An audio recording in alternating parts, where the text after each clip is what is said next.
Will bring that experience? Holy Spirit, ಪವಿತ್ರಾತ್ಮ ನಮ್ಮೊಳಗಡೆ ಏನು ಮಾಡ್ತಾರೆ ಗೊತ್ತಾ?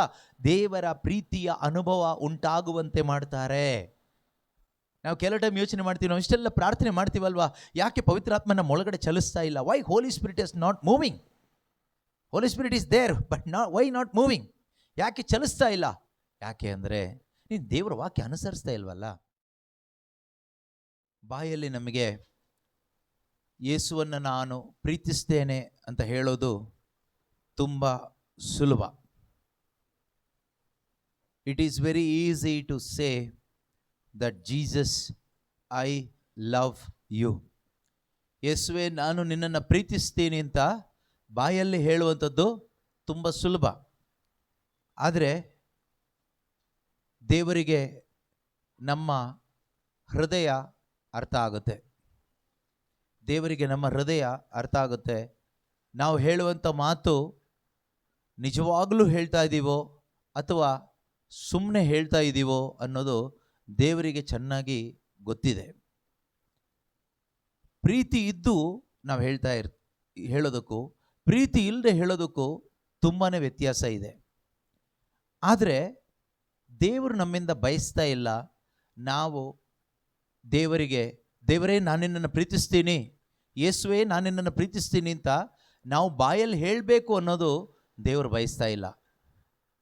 ನಾವು ಬಯಸ್ತೀವಿ, ನಾವು ಮನುಷ್ಯರು ಬಯಸ್ತೀವಿ, ನಾನು ನಿನ್ನನ್ನು ಪ್ರೀತಿಸ್ತೀನಿ, ಐ ಲವ್ ಯು ಅಂತ ಯಾರಾದರೂ ನಮಗೆ ಹೇಳಬೇಕು ಅಂತ ನಾವು ಬಯಸ್ತೀವಿ. ಆದರೆ ದೇವರು ಅದನ್ನು ಬಯಸ್ತಾ ಇಲ್ಲ. ಹಾಗಾದರೆ ನಾವು ದೇವರನ್ನ ಪ್ರೀತಿ ಮಾಡೋದು ದೇವರು ಬಯಸ್ತಾ ಇಲ್ವಾ ಕೇಳಿದರೆ ಬಯಸ್ತಾ ಇದ್ದಾರೆ. God wants all of us to love him. ನಾವೆಲ್ಲರೂ ಅವ್ರನ್ನ ಪ್ರೀತಿ ಮಾಡಬೇಕು ಅಂತಾನೆ ಅವರು ಬಯಸ್ತಾ ಇರೋದು. ದೇವರು ನಮ್ಮನ್ನು ಸೃಷ್ಟಿ ಮಾಡಿದ್ದು ಕೂಡ ಅದೇ ಉದ್ದೇಶಕ್ಕೋಸ್ಕರನೇ. ನಾವು ದೇವರನ್ನ ಮಾತ್ರ ಪ್ರೀತಿ ಮಾಡ್ತಾ ಬದುಕಬೇಕು ಅಂತಾನೆ ದೇವರು ನಮ್ಮನ್ನು ಸೃಷ್ಟಿ ಮಾಡಿದ್ದು.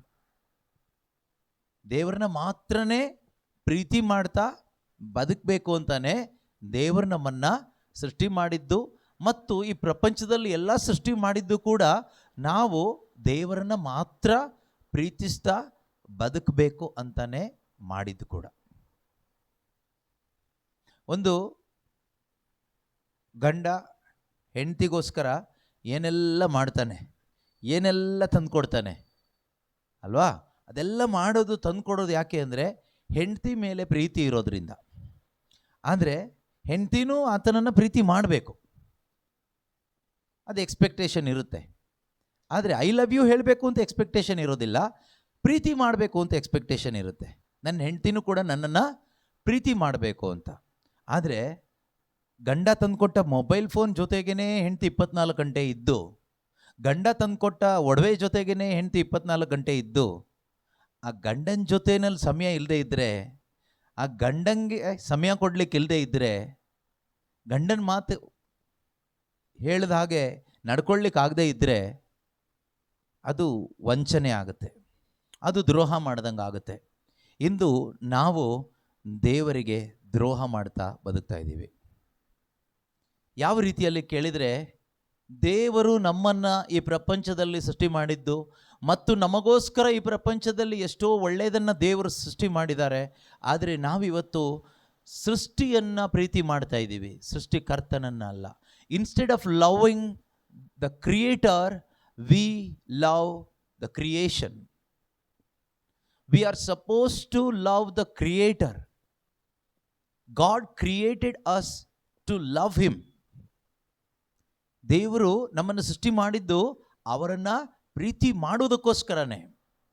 ಇಂದು ಮನುಷ್ಯನ ಹೃದಯದಲ್ಲಿ, ಅಂತರಂಗದಲ್ಲಿ, ಮನಸ್ಸಿನಲ್ಲಿ ಏನಾದರೂ ಸಂಕಟ ಇದ್ದರೆ, ವೇದನೆ ಇದ್ದರೆ, ಸಮಸ್ಯೆ ಇದ್ದರೆ ಅದಕ್ಕೆ ಆನ್ಸರ್ ಏನು ಗೊತ್ತಾ?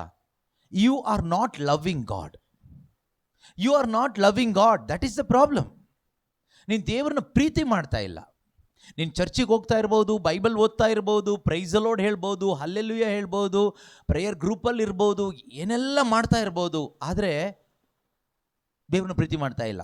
ಹೆಂಡತಿ ಹೇಳ್ತಾಳೆ, ನಾನು ಗಂಡಂಗೋಸ್ಕರ ಏನು ಮಾಡ್ತೀನಿ, ಬೆಳಿಗ್ಗೆ ಬೇಗ ಹೇಳ್ತೀನಿ, ಅಡುಗೆ ಮಾಡ್ತೀನಿ, ಕಾಫಿ ಮಾಡಿಕೊಡ್ತೀನಿ, ಟೀ ಮಾಡಿಕೊಡ್ತೀನಿ, ಬಟ್ಟೆ ವಾಶ್ ಮಾಡಿಕೊಡ್ತೀನಿ, ಬಟ್ಟೆ ಇಸ್ತ್ರಿ ಮಾಡಿಕೊಡ್ತೀನಿ, ಎಲ್ಲ ಹೇಳ್ಬೋದು. ಬಟ್ ಸ್ಟಿಲ್ ಗಂಡ ಹೇಳ್ತಾನೆ, ನನ್ನ ಹೆಂಡತಿ ನನ್ನನ್ನು ಪ್ರೀತಿಸ್ತಾ ಇಲ್ಲ. ಪಾಸಿಬಿಲಿಟೀಸ್ ಇದೆಯಾ ಕೇಳಿದರೆ ಖಂಡಿತವಾಗಲೂ ಇದೆ. ಪ್ರೀತಿ ಅನ್ನೋದು ಬಟ್ಟೆ ತೊಳೆಯೋದು ಅಲ್ಲ, ಅಡುಗೆ ಮಾಡಿಕೊಡೋದು ಅಲ್ಲ, ಕಾಫಿ ಮಾಡಿಕೊಡೋದು ಅಲ್ಲ, ಇಸ್ತ್ರಿ ಮಾಡಿಕೊಡೋದು ಅಲ್ಲ, ಇದ್ಯಾವುದೂ ಅಲ್ಲ.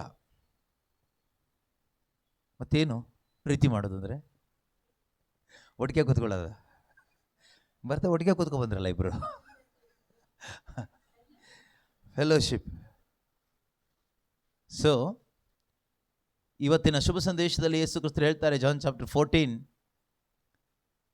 ಯೋಹಾನನ ಬರೆದ ಶುಭ ಸಂದೇಶ 14ನೇ ಅಧ್ಯಾಯದಲ್ಲಿ 21ರಿಂದ ಇರುವಂಥ ವಾಕ್ಯಗಳಲ್ಲಿ 21 ಮತ್ತು 23ನೇ ವಾಕ್ಯದಲ್ಲಿ ಯೇಸು ಸ್ವಾಮಿ ಹೇಳ್ತಾರೆ, ನನ್ನನ್ನು ಪ್ರೀತಿ ಮಾಡುವವನು ನನ್ನ ಆಜ್ಞೆಗಳನ್ನು ಕೈಗೊಂಡು ನಡೆಯುತ್ತಾನೆ. ಅದೇ ರೀತಿಯಲ್ಲಿ 1 ಜಾನ್ 5:3 ನಾವು ಓದ್ತೀವಿ. ಯೋಹಾನನು ಬರೆದ ಮೊದಲನೇ ಪತ್ರಿಕೆ 5ನೇ ಅಧ್ಯಾಯ 3ನೇ ವಚನದಲ್ಲಿ, ದೇವರನ್ನು ಪ್ರೀತಿ ಮಾಡುವುದು ಎಂದರೆ ಭಾನುವಾರ ಚರ್ಚಿಗೆ ಹೋಗೋದು ಮಾತ್ರ ಅಲ್ಲ, ಬೈಬಲ್ ಓದೋದು ಮಾತ್ರ ಅಲ್ಲ, ಕಾಣಿಕೆ ಹಾಕೋದು ಮಾತ್ರ ಅಲ್ಲ, ಅಥವಾ ಇನ್ನೇನೋ ಸಂಪ್ರದಾಯಗಳನ್ನ ಮಾಡೋದಲ್ಲ, ಪ್ರಾರ್ಥನೆ ಮಾಡ್ತಾ ಕೂತ್ಕೊಳ್ಳೋದು ಅಲ್ಲ. ಆದರೆ ಇದೆಲ್ಲ ಮಾಡಬೇಕಾಗಿದ್ದನ್ನೆಲ್ಲ ಮಾಡಬೇಕು. ಆದರೆ ದೇವರು ಕೊಟ್ಟ ಆಜ್ಞೆಗಳನ್ನು ಅನುಸರಣೆ ಮಾಡಿ ನಡೆಯುವುದು ಅಲ್ವಾ. 1 ಜಾನ್, ಯೋಹಾನನು ಬರೆದ ಮೊದಲನೆಯ ಪತ್ರಿಕೆ 5ನೇ ಅಧ್ಯಾಯ 3ನೇ ವಾಕ್ಯ ಅಲ್ವಾ. ದೇವರನ್ನು ಪ್ರೀತಿಸುವುದು ಎಂದರೆ ಅವರು ಕೊಟ್ಟ ಆಜ್ಞೆಗಳನ್ನು ಅನುಸರಿಸಿ ನಡೆಯುವುದೇ. ಅವರ ಆಜ್ಞೆಗಳು ನಮಗೆ ಹೊರೆ ಏನೂ ಅಲ್ಲ. ತುಂಬ ಸುಲಭ ನೋಡಿ ಜೀವನ. ದೇವರನ್ನ ಪ್ರೀತಿ ಮಾಡೋದು ಸುಲಭ ಆಯ್ತಾ? ನಾವು ದೇವ್ರನ್ನ ಪ್ರೀತಿ ಮಾಡ್ತೀವಿ ಅಂತ ಬಾಯಲ್ಲಿ ಹೇಳ್ತಾ ಇದ್ದೀವಿ, ಮತ್ತು ಏನೇನೋ ಮಾಡ್ತಾ ಇದ್ದೀವಿ. ಆದರೆ ದೇವರು ನಮಗೆ ಹೇಳ್ಕೊಡ್ತಾ ಇದ್ದಾರೆ, ದೇವರನ್ನು ಪ್ರೀತಿ ಮಾಡೋದು ಅಂದರೆ ಏನು? ದೇವರನ್ನ ಪ್ರೀತಿ ಮಾಡೋದು ಅಂದರೆ ದೇವರು ಕೊಟ್ಟ ಆಜ್ಞೆಗಳನ್ನು ಅನುಸರಿಸಿ ನಡೆಯೋದು. ಮನುಷ್ಯ ಕೊಟ್ಟಿದ್ದಲ್ಲ. ಮನುಷ್ಯ ಸುಮಾರು ಆಜ್ಞೆಗಳನ್ನ ಕೊಡ್ತಾನೆ. ಮನುಷ್ಯನ ಆಜ್ಞೆ ಅನುಸರಿಸೋದಲ್ಲ ಮುಖ್ಯ ಇಲ್ಲಿ. ದೇವರು ಕೊಟ್ಟ ಆಜ್ಞೆಗಳನ್ನು ಅನುಸರಿಸಿ ನಡೆಯುವುದೇ ದೇವರನ್ನ ಪ್ರೀತಿ ಮಾಡೋದು. ಈಗ ನಮ್ಮ ಹೃದಯದಲ್ಲಿ ದೇವರ ಮೇಲೆ ಪ್ರೀತಿ ಇದ್ದರೆ ನಾವೇನು ಮಾಡ್ತೀವಿ ಗೊತ್ತಾ? ನಾವು ಎಷ್ಟೇ ಕಷ್ಟ ಆದರೂ, ಏನೇ ನಷ್ಟ ಆದರೂ, ನಾವು ದೇವರು ಕೊಟ್ಟ ಆಜ್ಞೆಗಳನ್ನು ಅನುಸರಣೆ ಮಾಡಿ ನಡೀತೀವಿ. ಬೈಬಲ್ ಹೇಳುತ್ತೆ, ದೇವರ ಆಜ್ಞೆಗಳು ನಮಗೆ ಹೊರೆ ಅಲ್ಲ. ದೇವರ ಆಜ್ಞೆಗಳು ನಮಗೆ ಹೊರೆ ಅಲ್ಲ. ಇವತ್ತು ನಾವು ನಿಜವಾಗ್ಲೂ ದೇವರನ್ನ ಪ್ರೀತಿ ಮಾಡ್ತಾ ಇದ್ದೀವ? ಬಾಯಲ್ಲಿ ಹೇಳ್ತಾ ಇದ್ದೀವಿ, ಪ್ರೀತಿಸುವೆ ಯೇಸು ರಾಜ, ಪ್ರೀತಿಸುವೆ, ಅದೆಲ್ಲ ಹಾಡ್ತಾ ಇದ್ದೀವಿ. ಆದರೆ ನಿಜವಾಗ್ಲೂ ನಾವು ಯೇಸುವನ್ನು ಪ್ರೀತಿ ಮಾಡ್ತಾ ಇದ್ದೀವ? ನಿಜವಾಗ್ಲೂ ನಾವು ದೇವರನ್ನ ಪ್ರೀತಿ ಮಾಡ್ತಾ ಇದ್ದೀವ? ನಮ್ಮ ಪೂರ್ಣ ಹೃದಯದಿಂದ, ಪೂರ್ಣ ಮನಸ್ಸಿನಿಂದ ನಾವು ದೇವರನ್ನು ಪ್ರೀತಿಸ್ತಾ ಇದ್ದೀವ? ಇದ್ದರೆ ಯೋಹಾನನ ಶುಭ ಸಂದೇಶ 14ನೇ ಅಧ್ಯಾಯ 21ನೇ ವಾಕ್ಯದಲ್ಲಿ ಹೇಳ್ತಾರೆ, ನನ್ನ ಆಜ್ಞೆಗಳನ್ನು ಅಂಗೀಕರಿಸಿ ಅವುಗಳ ಪ್ರಕಾರ ನಡೆಯುವವನೇ ನನ್ನನ್ನು ಪ್ರೀತಿಸುವವನು. They who have my commandments and keep them are those who love me. ಅದೇ ರೀತಿ 23ನೇ ವಾಕ್ಯ ಹೇಳುತ್ತೆ, ನನ್ನನ್ನು ಪ್ರೀತಿಸುವವನು ನನ್ನ ಮಾತನ್ನು ಕೈಗೊಂಡು ನಡೆಯುವನು. Those who love me will keep my word.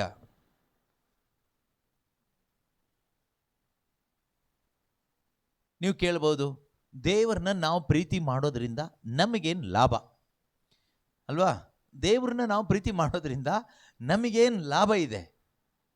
ದೇವರನ್ನು ನಾವು ಪ್ರೀತಿ ಮಾಡೋದ್ರಿಂದ ನಿಜವಾಗ್ಲೂ ನಮಗೆ ಲಾಭ ಏನು ಕೇಳಿದರೆ,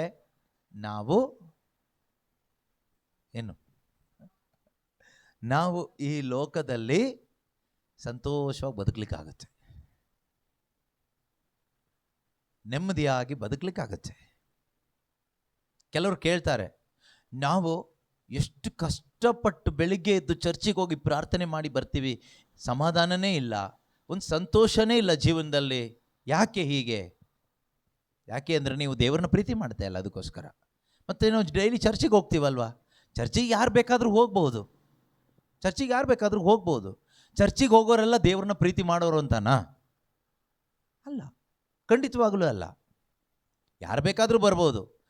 ಸಾಂಪ್ರದಾಯಿಕವಾಗಿ ಹೋಗೋರಿದ್ದಾರೆ, ಭಯದಿಂದ ಹೋಗೋರಿದ್ದಾರೆ, ಅಭಿಮಾನದಿಂದ ಹೋಗೋರಿದ್ದಾರೆ, ಇನ್ನೇನು ಕಟ್ಟಳೆಗೆ ಒಳಪಟ್ಟು ಹೋಗೋರಿದ್ದಾರೆ, ನಿಯಮಕ್ಕೆ ಒಳಪಟ್ಟು ಹೋಗೋರಿದ್ದಾರೆ. ಈ ರೀತಿ ಅನೇಕ ರೀತಿಯಲ್ಲಿ ಹೋಗೋರಿದ್ದಾರೆ. ಆದ್ದರಿಂದ ಚರ್ಚಿಗೆ ಹೋದ ತಕ್ಷಣ ದೇವ್ರನ್ನ ಪ್ರೀತಿ ಮಾಡ್ತಾರೆ ಅಂತಲೂ ಅಲ್ಲ.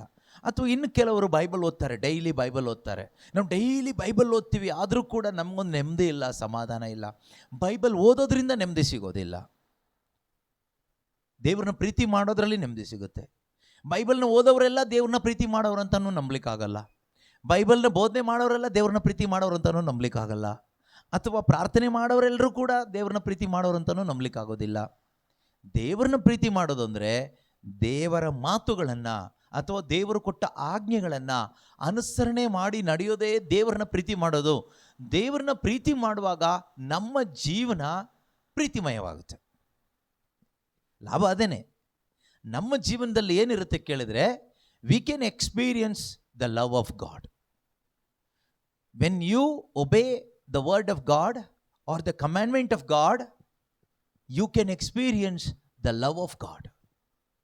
ದೇವರ ವಾಕ್ಯವನ್ನು ಅನುಸರಣೆ ಮಾಡ್ತಾ ಬದುಕೋಳಿಗೆ ದೇವರ ಪ್ರೀತಿಯ ಅನುಭವ ದೇವರು ಪವಿತ್ರಾತ್ಮ ಅವರ ಮುಖಾಂತರ ಕೊಡ್ತಾರೆ. ಎಷ್ಟೋ ಜನ ಪವಿತ್ರಾತ್ಮ ಅವರನ್ನು ಸ್ವೀಕಾರ ಮಾಡಿರ್ತೀರಿ, ಆದರೆ ದೇವರ ಪ್ರೀತಿ ಅನುಭವ ಸಿಗ್ತಾ ಇಲ್ಲ. ಯಾಕೆ ಕೇಳಿದರೆ, ಪವಿತ್ರಾತ್ಮನ ಸ್ವೀಕಾರ ಮಾಡಿದ ಮಾತ್ರಕ್ಕೆ ಯಾರಿಗೂ ಕೂಡ ದೇವರ ಪ್ರೀತಿ ಅನುಭವ ಸಿಗೋದಿಲ್ಲ. ಪವಿತ್ರಾತ್ಮ ಬೇಕೇ ಬೇಕು. Holy spirit is the generator of God's love. ಪವಿತ್ರಾತ್ಮನೇ ನಮ್ಮಲ್ಲಿ ದೇವರ ಪ್ರೀತಿಯನ್ನು ಜನರೇಟ್ ಮಾಡೋದು, ನಮ್ಮಲ್ಲಿ ಅನುಭವಕ್ಕೆ ತಂದು ಕೊಡೋದು ಅವರೇನೆ. ಬಟ್ ಒಂದು ಬಟ್ ಇದೆ ಅಲ್ಲಿ. But we need to obey the word of God. ನಾವು ದೇವರ ವಾಕ್ಯ ಅನುಸರಣೆ ಮಾಡ್ತಾ ಬದುಕುವಾಗ, ಇಲ್ಲಿ 21ನೇ ವಾಕ್ಯದಲ್ಲಿ ಹೇಳ್ತಾರಲ್ವಾ, 21ನೇ ವಾಕ್ಯದಲ್ಲಿ ಏನು ಹೇಳ್ತಾರೆ? ನನ್ನ ಆಜ್ಞೆಗಳನ್ನು ಅಂಗೀಕರಿಸಿ ಅವುಗಳ ಪ್ರಕಾರ ನಡೆಯುವವನೇ ನನ್ನನ್ನು ಪ್ರೀತಿಸುವವನು. ನನ್ನನ್ನು ಪ್ರೀತಿಸುವವನು ನನ್ನ ಪಿತನಿಗೂ ಪ್ರಿಯನಾಗಿರುವನು.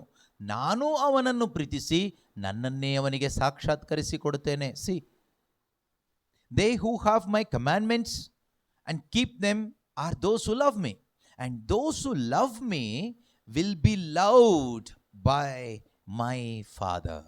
C, you will be loved by the Father. That means you can experience Father's love. ತಂದೆ ದೇವರ ಪ್ರೀತಿ ನಮ್ಮ ಹೃದಯದಲ್ಲಿ ನಮಗೆ ಅನುಭವಿಸಲಿಕ್ಕೆ ಸಾಧ್ಯವಾಗಬೇಕಾದ್ರೆ ನಾವು ಸುಮ್ಮನೆ ದೇವರನ್ನಪ್ಪ ಅಂತ ಕರೆದ ತಕ್ಷಣ ಸಿಗೋದಿಲ್ಲ. ಕರಿಬೇಕು, ಒಳ್ಳೆಯದೇ, ಆದರೆ ಹಾಗೆ ಕರೆದ ಮಾತ್ರಕ್ಕೆ ಆ ಪ್ರೀತಿ ಸಿಗೋದಿಲ್ಲ. ಇದರಲ್ಲಿ ಇಮೋಷನಲಿ ಏನು ಹೇಳ್ತಾ ಇಲ್ಲ ಜೀಸಸ್ ಇಲ್ಲಿ. Everything is practical and based on faith. ವಿಶ್ವಾಸ ಇಟ್ಟವನ ಜೀವನದಲ್ಲಿ ಇದು ನೆರವೇರುತ್ತೆ 100%. ಇದರಲ್ಲಿ ಯಾವುದೂ ಡೌಟ್ ಇಲ್ಲ. ಇಲ್ಲಿ ಇಮೋಷನಲ್ ಬ್ಲ್ಯಾಕ್ ಮೇಲ್ ಏನೂ ಇಲ್ಲ. ಕರಿಸ್ಮ್ಯಾಟಿಕ್ ಪ್ರೇಯರಲ್ಲಿ ಇವತ್ತು ಜಾಸ್ತಿನೇ ಇದೆ ಬಿಡಿ, ಆ ರೀತಿ ಏನೂ ಇಲ್ಲ. ಇಲ್ಲಿ ಯೇಸು ಹೇಳ್ತಾರೆ, ನನ್ನ ಪ್ರೀತಿಸುವವನು, ನನ್ನ ಮೇಲೆ ನಿಮಗೆ ಪ್ರೀತಿ ಇದ್ದರೆ ನೀವು ನನ್ನ ಮಾತುಗಳನ್ನ, ನನ್ನ ಆಜ್ಞೆಗಳನ್ನು ಕೈಗೊಂಡು ನಡೀತೀರಿ. ನೀವು ಹಾಗೆ ನಡೆಯುವಾಗ ನಾನು ಸುಮ್ಮನೆ ಇರೋದಿಲ್ಲ. ಏನು ಮಾಡ್ತೀನಿ? ತಂದೆ ದೇವರ ಪ್ರೀತಿ ನಿಮಗೆ ಅನುಭವಿಸುವ ಹಾಗೆ ಮಾಡ್ತೀನಿ. You can experience father's love. That is what we need today. ನಮ್ಗೆ ಇವತ್ತು ಬೇಕಾಗಿರೋದು ಅದೇನೆ. ನಮಗೆ ಬೇಕಾಗಿರೋದು ಅವನ ಪ್ರೀತಿ, ಇವಳ ಪ್ರೀತಿ, ಅವ್ರ ಪ್ರೀತಿ, ಇವ್ರ ಪ್ರೀತಿ ಅಲ್ಲ. ನಮಗಿವತ್ತು ನಿಜವಾಗಲೂ ಈ ಪ್ರಪಂಚದಲ್ಲಿ ಸರ್ವೈವ್ ಆಗಲಿಕ್ಕೆ ಬೇಕಾಗಿರೋದು ಮಾನುಷಿಕವಾದ ಒಂದು ಪ್ರೀತಿ ಅಲ್ವೇ ಅಲ್ಲ. ನಮಗೆ ಬೇಕಾಗಿರೋದು ಫಾದರ್ಸ್ ಲವ್, ತಂದೆಯ ಪ್ರೀತಿ.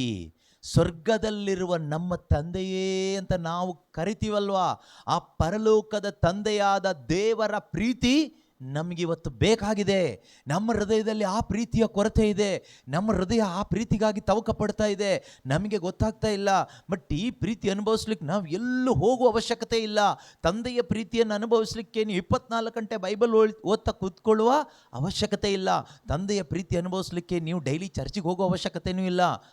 ತಂದೆ ಪ್ರೀತಿ ಅನುಭವಿಸ್ಲಿಕ್ಕೋಸ್ಕರ ಚರ್ಚಿಗೆ ಹೋಗೋ ಅವಶ್ಯಕತೆ ಇದೆ, ಹೋಗಬೇಕು. ಆದರೆ ತಂದೆಯ ಪ್ರೀತಿ ಅನುಭವಿಸ್ಲಿಕ್ಕೋಸ್ಕರ ಅಲ್ಲಿಗೆ ಹೋಗೋದಲ್ಲ. ತಂದೆಯ ಪ್ರೀತಿ ಅನುಭವಿಸ್ಲಿಕ್ಕೋಸ್ಕರ ನೀವು ಹಲ್ಲೆಲೂಯಾ ಪ್ರೈಸ್ ಲಾರ್ಡ್ ಹೇಳೋದು ಬೇಕಾಗಿಲ್ಲ. ತಂದೆಯ ಪ್ರೀತಿ ಅನುಭವಿಸ್ಲಿಕ್ಕೆ ಯೇಸುವಿನ ಮಾತುಗಳನ್ನು ನಾವು ಅನುಸರಿಸಿ ಜೀವಿಸಿದರೆ ಅಷ್ಟೇ ಸಾಕು. When you obey the words of Jesus you can experience the father's love. Who will bring that experience? Holy Spirit, ಪವಿತ್ರಾತ್ಮ ನಮ್ಮೊಳಗಡೆ ಏನು ಮಾಡ್ತಾರೆ ಗೊತ್ತಾ? ದೇವರ ಪ್ರೀತಿಯ ಅನುಭವ ಉಂಟಾಗುವಂತೆ ಮಾಡ್ತಾರೆ. ನಾವು ಕೆಲವು ಟೈಮ್ ಯೋಚನೆ ಮಾಡ್ತೀವಿ, ನಾವು ಇಷ್ಟೆಲ್ಲ ಪ್ರಾರ್ಥನೆ ಮಾಡ್ತೀವಲ್ವಾ, ಯಾಕೆ ಪವಿತ್ರಾತ್ಮ ನಮ್ಮ ಒಳಗಡೆ ಚಲಿಸ್ತಾ ಇಲ್ಲ? Why Holy spirit is not moving? Holy spirit is there but why not moving? ಯಾಕೆ ಚಲಿಸ್ತಾ ಇಲ್ಲ? ಯಾಕೆ ಅಂದರೆ ನೀನು ದೇವರ ವಾಕ್ಯ ಅನುಸರಿಸ್ತಾ ಇಲ್ವಲ್ಲ, ದೇವರ ಆಜ್ಞೆಗಳನ್ನ ಅನುಸರಿಸ್ತಾ ಇಲ್ವಲ್ಲ. ಅದನ್ನು ಅನುಸರಣೆ ಮಾಡಲಿಕ್ಕೆ ನೀನು ಹೊರೆ ಅಲ್ಲ ಅಂತಲೂ ದೇವರು ಹೇಳಿಬಿಟ್ಟಿದ್ದಾರೆ. ಹಾಗಾದರೆ ದೇವರ ಮಾತುಗಳನ್ನು, ದೇವರ ಆಜ್ಞೆಗಳನ್ನು ನಾವು ಅನುಸರಣೆ ಮಾಡಲಿಕ್ಕೆ ಆಗಬೇಕಾದ್ರೆ ನಮಗೆ ಫಸ್ಟ್ ದೇವರಲ್ಲಿ ವಿಶ್ವಾಸ ಬೇಕು. Without faith you cannot obey the word of God. Without faith in God you cannot follow the commandment of God. Abraham believed, he obeyed. He experienced father's love, so he was able to sacrifice his only son. ಪಿತಾಮಹ ಅಬ್ರಹಾಮ ದೇವರಲ್ಲಿ ವಿಶ್ವಾಸ ಇಟ್ಟವನಾಗಿದ್ದರಿಂದ ದೇವರ ಆಜ್ಞೆಗಳನ್ನು ಅವನಿಗೆ ಅನುಸರಿಸಲಿಕ್ಕಾಯಿತು. ದೇವರು ಅವನಿಗೆ ಆಜ್ಞಾಪಿಸಿದಾಗ ತನ್ನ ಒಬ್ಬನೇ ಮಗನಾದ ಇಸಾಕನನ್ನು ಬಲಿ ಕೊಡಲಿಕ್ಕಾಯಿತು. ಅದರ ನಿಮಿತ್ತವಾಗಿ ತಂದೆ ದೇವರ ಆ ಪ್ರೀತಿಯನ್ನು ಆತನಿಗೆ ಅನುಭವಿಸ್ಲಿಕ್ಕಾಯಿತು. ಸಿ,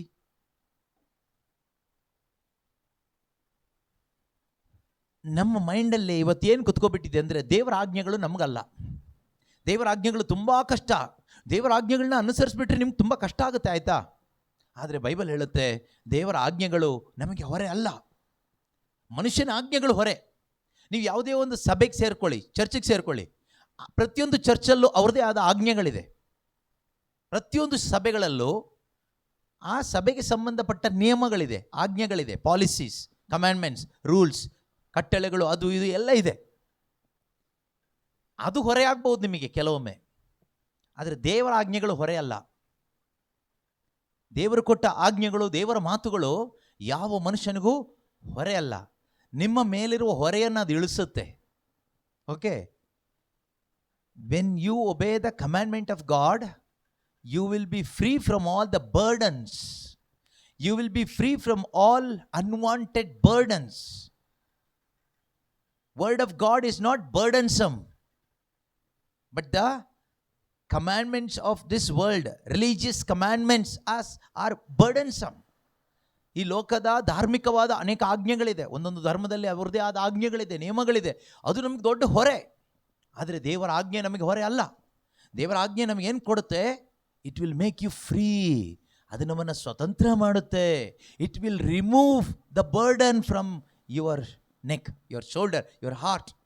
ನಿಮ್ಮ ಹೃದಯದಿಂದ ಆ ಹೊರೆಯನ್ನು ಇದು ತೆಗೆದು ಹಾಕುತ್ತೆ. ಪ್ರೀತಿಯ ಸಹೋದರ ಸಹೋದರಿಯರೇ, ದೇವರ ಆಜ್ಞೆಗಳು ಅಷ್ಟೊಂದು ಸಮಾಧಾನ, ದೇವರ ಆಜ್ಞೆ ಅನುಸರಿಸುವಾಗ ಅಷ್ಟೊಂದು ಸಂತೋಷ, ಅಷ್ಟೊಂದು ಏನು ಉತ್ಸಾಹ ಅಂತ ಹೇಳ್ತೀವಲ್ಲ, ಅದು ನಮಗೆ ಸಿಗುತ್ತೆ ದೇವರ ಆಜ್ಞೆಗಳನ್ನು ಅನುಸರಿಸುವಾಗ. ಆದರೆ ವಿಶ್ವಾಸ ಬೇಕು. ವಿಶ್ವಾಸವಿಲ್ಲದೆ ದೇವರ ಆಜ್ಞೆಗಳನ್ನು ಅನುಸರಣೆ ಮಾಡಲಿಕ್ಕೆ ಸಾಧ್ಯನೇ ಇಲ್ಲ. ಕತೆ ಹೇಳ್ತಾ ಕೂತ್ಕೊಳ್ತೀವಿ, ಎಲ್ಲದಕ್ಕೂ ನಾವು ಕ್ವಶನ್ ಹಾಕ್ತಾ ಕೂತ್ಕೊಳ್ತೀವಿ. ದೇವರ ಆಜ್ಞೆಗಳು ಕ್ವಶನ್ ಹಾಕ್ಲಿಕ್ಕಲ್ಲ. No question in obeying the commandments of God, only doing. ದೇವರು ಹೇಳ್ತೀವಿ ಇದನ್ನು ಮಾಡು, ಅಷ್ಟೇ ಮಾಡಬೇಕು. ಮಾಡಬೇಕಾದ್ರೆ ನಮಗೇನು ಬೇಕು? ವಿಶ್ವಾಸ ಬೇಕು. ಆದರೆ ಇವತ್ತು ಏನಾಗ್ಬಿಟ್ಟಿದೆ ಅಂದರೆ ವಿಶ್ವಾಸವಿಲ್ಲದ ದುಷ್ಟ ಪೀಳಿಗೆ ಆಗ್ಬಿಟ್ಟಿದ್ದೀವಿ ನಾವು. ಯೇಸು ಕ್ರಿಸ್ತರು ಅವತ್ತು ಹೇಳಿದವಲ್ಲ, ಅಯ್ಯೋ ವಿಶ್ವಾಸವಿಲ್ಲದ ದುಷ್ಟ ಪೀಳಿಗೆಯೇ, ಇನ್ನೆಷ್ಟು ಕಾಲ ನಾನು ನಿನ್ನನ್ನು ಸಹಿಸಿಕೊಳ್ಳಲಿ. ಇವತ್ತು ಕೂಡ ಅದೇ ಪರಿಸ್ಥಿತಿಯಲ್ಲಿ ನಾವಿದ್ದೀವಿ. ಒಂದು ವಿಶ್ವಾಸವಿಲ್ಲದ ಒಂದು ದುಷ್ಟ ಪೀಳಿಗೆಯಾಗಿ ನಾವು ಬದುಕ್ತಾ ಇದ್ದೀವಿ. ಅಂದರೆ ನಾವು ಹೇಳ್ತೀವಿ ನಮಗೆ ದೇವರು ಗೊತ್ತಾ, ನಮಗೆ ಯೇಸು ಗೊತ್ತಾ, ನಮಗೆ ಪವಿತ್ರಾತ್ಮರು ಗೊತ್ತಾ, ನಮಗೆ ಬಾರ್ನ್ ಅಗೇನ್ ಅಂದರೆ ಏನೂ ಗೊತ್ತಲ್ವಾ? ಹಾಂ, ನಮಗೆಲ್ಲ ಗೊತ್ತು. ನಮಗೆ ನಿತ್ಯ ಜೀವ ಗೊತ್ತು, ಸ್ವರ್ಗ ಗೊತ್ತು, ನರಕ ಗೊತ್ತು, ಸೈತಾನ ಗೊತ್ತು. We know everything. ನಮಗೆ ಗೊತ್ತಿಲ್ಲದಿರೋ ವಿಷಯನೇ ಇಲ್ಲ ಅನಿಸುತ್ತೆ. ಎಲ್ಲ ಗೊತ್ತು. ದೇವರ ಆಜ್ಞೆ ಅನುಸರಿಸ್ತಾ ಇದ್ದೀವಾ? Are we truly obeying the commandment of God? Are we truly obeying the word of God? ವಾಕ್ಯ ಹೇಳ್ತಾನೂ ಇರ್ತೀವಿ ಬಾಯಲ್ಲಿ, ಹಾಡು ಹಾಡ್ತೀವಿ, ಸ್ತುತಿ ಮಾಡ್ತೀವಿ, ಚರ್ಚಿಗೆ ಹೋಗ್ತೀವಿ, ಕಾಣಿಕೆ ಕೊಡ್ತೀವಿ, ಎಲ್ಲ ಮಾಡ್ತೀವಿ. ಆದರೆ ದೇವರು ಹೇಳಿದ ಮಾತನ್ನು ಅನುಸರಣೆ ಮಾಡ್ತೀವ? ದೇವರ ಆಜ್ಞೆಗಳನ್ನ ಅನುಸರಿಸ್ತೀವ? ಈಗ ಫಾರ್ ಎಕ್ಸಾಂಪಲ್ ನಾವು ಹಳೆ ಒಡಂಬಡಿಕೆದೇ ತಗೊಳ್ಳೋಣ. 10 ಕಮ್ಯಾಂಡ್ಮೆಂಟ್ಸ್ ಇದೆ ಅಲ್ವಾ? ಈ 10 ಆಜ್ಞೆಗಳಲ್ಲಿ 10 ಆಜ್ಞೆಗಳನ್ನ ಅನುಸರಿಸೋದ್ರಿಂದ ನಿಮಗೆ ಯಾವುದು ಹೊರೆ ಅನಿಸುತ್ತೆ ಹೇಳಿ ನೋಡೋಣ? 10 ಆಜ್ಞೆಗಳಲ್ಲಿ ನಾನು ಎಕ್ಸಾಂಪಲ್ ಹೇಳ್ತಾ ಇರೋದು. ಈಗ ಅದನ್ನೇ ಅನುಸರಿಸಿ ಅಂತ ಅಲ್ಲ ನಾನು ಹೇಳ್ತಾ ಇರೋದು, ಅದನ್ನು ಅನುಸರಿಸಲೇಬೇಕು. Because those commandments are the moral laws. ಅರ್ಥ ಆಗ್ತಿದೆಯಾ? ಅದೊಂದು ನಿಯಮ ಅಲ್ಲ. ಕಮಾಂಡ್ಮೆಂಟ್ಸ್ ಆರ್ ನಾಟ್ ಲಾ, ನಿಯಮ ಅಲ್ಲ. Those are the moral loss. ಅದು ರಿಲಿಜಿಯಸ್ ಲಾ ಅಲ್ಲ, ಒಂದು ಧರ್ಮಕ್ಕೆ ಕೊಟ್ಟಿದ್ದಲ್ಲ. ಅದು ಎಲ್ರಿಗೂ ಮೋರಲಿ ಇಟ್ ಈಸ್ ರೈಟ್. ಅದು ಬೇಡ ಬಿಡಿ, ಆ ಕಡೆ ವಿಷಯಕ್ಕೆ ಹೋಗೋದು ಬೇಡ. ಅಂದರೆ ನನ್ನ ಈಗ 10 ಆಜ್ಞೆಗಳು ಬೈಬಲ್ನಲ್ಲಿ ಇದೆಯಲ್ವಾ? ಅದರಲ್ಲಿ ಯಾವ ಆಜ್ಞೆ ನಮ್ಗೆ ಹೊರೆ ಆಗುತ್ತೆ? 10 ಆಜ್ಞೆಗಳಲ್ಲಿ ಯಾವ ಆಜ್ಞೆ ನಮಗೆ ಹೊರೆ ಅನಿಸುತ್ತೆ?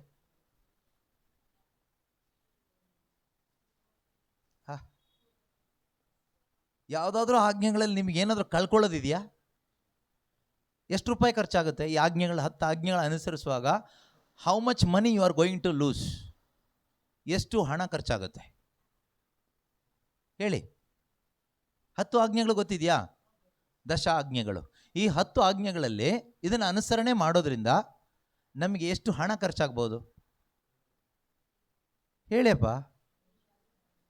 ಎಷ್ಟು ಹಣ ಇದ್ದರೆ ಇದು ಆಜ್ಞೆಯನ್ನು ಅನುಸರಿಸ್ಬೋದು?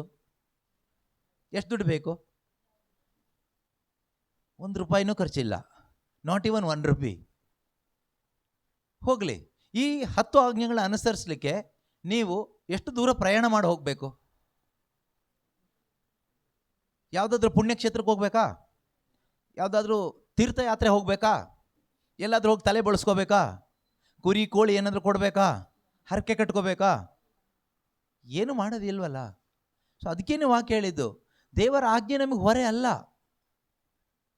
ದೇವರು ಕೊಟ್ಟ ಆಜ್ಞೆ ನಮಗೆ ಹೊರೆ ಅಲ್ಲ. ಫಾರ್ ಎಕ್ಸಾಂಪಲ್ ಮೊದಲನೇ ಆಜ್ಞೆನೇ ನಮಗೆ ಹೊರೆ ಅಲ್ಲ. ಮೊದಲ ಆಜ್ಞೆ ಏನು ಗೊತ್ತಾ? ದೇವ್ರು ಹೇಳ್ತಾ ಇರೋದು, ನಾನೇ ದೇವರು, ನನ್ನೊಬ್ಬನನ್ನು ಆರಾಧಿಸಿ. ದೇವರು ಆತ್ಮಸ್ವರೂಪಿ. ದೇವ್ರನ್ನ ಹೇಗೆ ಆರಾಧಿಸಬೇಕು? ಆತ್ಮದಿಂದಲೂ ಸತ್ಯದಿಂದಲೂ ಆರಾಧಿಸಬೇಕು. ಕರೆಕ್ಟಾ? ಆದರೆ ಅದು ದೇವರು ಹೇಳಿದ್ದಾರೆ, ನೀವು ಯಾವುದೂ ರೂಪ ಮಾಡಬೇಡಿ. ಸ್ತ್ರೀ ರೂಪ ಆಗಲಿ, ಪುರುಷನ ರೂಪ ಆಗಲಿ, ಯಾವುದ್ರದ್ದು ರೂಪ ಮಾಡಿಟ್ಕೊಂಡು ಅದಕ್ಕೆ ಅಡ್ಡ ಬೀಳಬೇಡಿ, ಆರಾಧನೆ ಮಾಡಬೇಡಿ ಅಂತ ಹೇಳಿದ್ದಾರೆ. ಎಲ್ಲಿ? ವಿಮೋಚನಾ ಕಾಂಡ 20ನೇ ಅಧ್ಯಾಯ 1ರಿಂದ ಇರತಕ್ಕಂಥ ವಾಕ್ಯದಲ್ಲಿ. ಆಕಾಶದಲ್ಲಾಗಲಿ, ಭೂಮಿಯಲ್ಲಾಗಲಿ, ಭೂಮಿಯ ಕೆಳಗಿನ ನೀರಿನಲ್ಲಾಗಲಿ ಇರುವ ಯಾವುದರ ರೂಪವನ್ನು, ವಿಗ್ರಹವನ್ನು ಮಾಡಬೇಡ, ಅದಕ್ಕೆ ಅಡ್ಡ ಬೀಳಬೇಡ, ಆರಾಧನೆ ಮಾಡಬೇಡ ಎಲ್ಲ ಹೇಳಿದ್ದಾರೆ. ಅದರಲ್ಲಿ ನಿಮಗೆ ಏನಾದರೂ ಖರ್ಚಾಗುತ್ತಾ? ಹಣ ಖರ್ಚಾಗುತ್ತಾ? ಫಾರ್ ಎಕ್ಸಾಂಪಲ್, ನಿಮಗೆ ಯಾರೋ ಹೇಳ್ತಾರೆ, ನೀವು ದೇವ್ರನ್ನ ಆರಾಧನೆ ಮಾಡಬೇಕಾದ್ರೆ ಒಂದು ಸ್ಟ್ಯಾಚ್ಯೂ ಇರಲೇಬೇಕು ಅಂತ ಹೇಳ್ತಾರೆ ಅಂತ ಇಟ್ಕೊಳ್ಳೋಣ. ಯಾವುದೋ ಒಂದು ಸ್ಟ್ಯಾಚ್ಯೂ, ದುಡ್ಡು ಖರ್ಚಾಗುತ್ತೆ ಅದಕ್ಕೆ? ಕನಿಷ್ಠ ಪಕ್ಷ ಒಂದು ಸ್ಟ್ಯಾಚ್ಯೂ ಇಡಬೇಕಂದ್ರೆ ಎಷ್ಟು ಕೊಡಬೇಕಾಗುತ್ತೆ? 1,000 ರೂಪಾಯಿ ಆದರೂ ಕೊಡಬೇಕಲ್ವಾ? 500 ರೂಪಾಯಿ ಆದರೂ ಕೊಡಬೇಕಲ್ವಾ? ಈಗ ದೇವರ ಆಜ್ಞೆಗೆ ಎಷ್ಟು ರೂಪಾಯಿ ಖರ್ಚಾಗುತ್ತೆ? ದೇವರ ಆಜ್ಞೆ ಅನುಸರಿಸಲಿಕ್ಕೆ 1 ರೂಪಾಯಿನೂ ಖರ್ಚಿಲ್ಲ. ನೀವು ದೇವ್ರನ್ನ ಆರಾಧನೆ ಮಾಡೋದಾದರೆ ಒಂದು ಸಣ್ಣ ಸ್ಟ್ಯಾಚ್ಯೂನಾದರೂ ಇಡಲೇಬೇಕು, ಏನಾದರೂ ಒಂದು ಇಡಲೇಬೇಕು ಅನ್ನೋದಾದರೆ ಈ ಇಡೋ ಐಟಮ್ ತಗೋಬೇಕಂತ ದುಡ್ಡು ಬೇಕಲ್ವಾ? ಖರ್ಚಾಗುತ್ತಾ? ಒಂದು 10 ರೂಪಾಯಿನಾದರೂ ಖರ್ಚಾಗುತ್ತಾ? ಯಾವುದು ಹೊರೆ ನಿಮಗೆ? ಹಾಗಾದರೆ ದೇವರು ಹೇಳಿದ ಹೊರೇನೋ, ಮನುಷ್ಯ ಹೇಳಿದ ಹೊರೇನೋ? ಆದರೆ ನಾವು ದೇವ್ರು ಹೇಳಿದ್ದನ್ನು ಬಿಟ್ಟು ಮನುಷ್ಯ ಹೇಳಿದ್ದು ಮಾಡ್ತೀವಲ್ಲ, ನಾವು ಮುಟ್ಟಾಳ್ರಲ್ವಾ? ಮೂರ್ಖರಲ್ವಾ?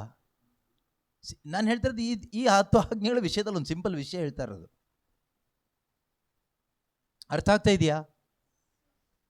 ಅನುಸರಣೆ ಮಾಡಲಿಕ್ಕೆ ಖುಷಿ ಆಗುತ್ತಾ? ಭಯ ಆಗುತ್ತಾ? ನೋಡೋಣ ಎಷ್ಟು ಜನ ಖುಷಿ ಆಗುತ್ತೆ ಅಂತ. ನಿಮಗೆ ಖುಷಿ ಆಗಿಬಿಟ್ರೆ ಈ ಸ್ಟ್ಯಾಚ್ಯೂ ಬಿಸ್ನೆಸ್ ಮಾಡೋರೆಲ್ಲ ಏನು ಮಾಡಬೇಕು? ಪಾಪ ಅವರು ಹೊಟ್ಟೆ ಪಾಡಿಗೋಸ್ಕರ ಸ್ಟ್ಯಾಚ್ಯೂನ ಮಾನಮಟ್ಟ ಮಾಡಿ ಅವರು ಬದುಕ್ತಾ ಇದ್ದಾರೆ. ನೀವೇನು ತಗೊಂಡು ಬರ್ತೀರಿ ಅಂತ ಹೇಳಿಬಿಟ್ಟು 5 ರೂಪಾಯಿಯಿಂದ 50,000, 5 ಲಕ್ಷದ್ದೆಲ್ಲ ಸ್ಟ್ಯಾಚ್ಯೂಗಳಿದೆ, ಸಿಗುತ್ತೆ. ಇದನ್ನೆಲ್ಲ ತಂದಿಟ್ಟು ಅದಕ್ಕೆ ಅಡ್ಡ ಬಿದ್ದು ಆರಾಧನೆ ಮಾಡಿ ಬದುಕುವ ಎಷ್ಟೋ ಜನ ಕ್ರೈಸ್ತರಿದ್ದಾರೆ. ಎಷ್ಟೊಂದು ಹಣ ಖರ್ಚಾಗುತ್ತೆ, ಎಷ್ಟೊಂದು ಕಷ್ಟ ಇದೆ. ಆದರೆ ದೇವ್ರು ಹೇಳ್ತಾ ಇರೋದು, ನೀನು ಯಾವುದು ತರಬೇಡಪ್ಪ ಆರಾಧನೆಗೆ, ನಿನ್ನನ್ನೇ ತಗೊಂಡು ಬಾ, ನಿನ್ನನ್ನೇ ಅರ್ಪಿಸು, ನೀನೇ ಸಾಕು ನನಗೆ. ನಾವೇನು ಮಾಡ್ತೀವಿ? ಯಾರೋ ಹೇಳ್ತಾರೆ, ನೀವು ದೇವಾಲಯಕ್ಕೆ ಹೋಗಬೇಕಾದ್ರೆ ಬರೀ ಕೈಯಲ್ಲಿ ಹೋಗಬಾರ್ದು, ಏನಾದರೂ ತೊಗೊಂಡೋಗಿ ಕಾಣಿಕೆ ತೊಗೊಂಡೋಗ್ಬೇಕು. ಕ್ಯಾಂಡ್ಲು, ಹೂವು, ಕಾಯಿ, ಹಣ್ಣು, ತರಕಾರಿ, ಅಕ್ಕಿ, ಗೋಧಿ ಎಲ್ಲ ತಗೊಂಡೋಗ್ಬೇಕು. ಅಥವಾ ದುಡ್ಡು ಏನಾದರೂ ತೊಗೊಂಡೋಗ್ಬೇಕು. ಇದೆಲ್ಲ ಹೊರೆನಾ ಅಥವಾ ಸುಲಭನಾ? ಏನಾದರೂ ಹೊತ್ಕೊಂಡೇ ಹೋಗ್ಬೇಕು ನೀನು ದೇವರ ಹತ್ರ ಹೋಗ್ಬೇಕಾದ್ರೆ. ಆದರೆ ದೇವ್ರು ಹೇಳ್ತಾರೆ, ನೀನು ಬರುವಾಗ ನಿನ್ನನ್ನೇ ಹೊತ್ಕೊಂಡು ಬಾ, ನೀನೇ ಒಂದು ಕಾಣಿಕೆಯಾಗಿ ಅರ್ಪಿಸು, ನಿನ್ನನ್ನೇ ಅರ್ಪಿಸು. ಅದೇ ಆರಾಧನೆ. ದೇವ್ರು ಹೇಳೋವ ಅಂತ. ನಾವಿವತ್ತು ನಿಜವಾಗಲೂ ದೇವರು ಹೇಳೋದನ್ನು ಕೇಳಿಬಿಟ್ರೆ ನೆಮ್ಮದಿಯಾಗಿ ಬದುಕ್ಬೋದು. ₹1 ಖರ್ಚಿಲ್ಲ, ಟೆನ್ಷನ್ ಇಲ್ಲ, ಭಾರ ಇಲ್ಲ, ಏನೂ ಇಲ್ಲ. ಆದರೆ ನಾವು ದೇವ್ರನ್ನ ಪ್ರೀತಿ ಮಾಡದೆ ನಮ್ಮದೇ ಆದ ರೀತಿಯಲ್ಲಿ ನಾವು ಬದುಕ್ತಾ ಇರೋದ್ರಿಂದ ನಮಗೆ ಕ್ರೈಸ್ತ ಜೀವನ ಅನ್ನೋದು ಮೂಟೆ ಹೊತ್ಕೊಂಡಂಗೆ ಆಗ್ಬಿಟ್ಟಿದೆ. ಎಷ್ಟೋ ಜನಕ್ಕೆ ಕ್ರೈಸ್ತ ಜೀವನ ಅನ್ನೋ ದೊಡ್ಡ ಮೂಟೆ ಥರ ಆಗ್ಬಿಟ್ಟಿದೆ.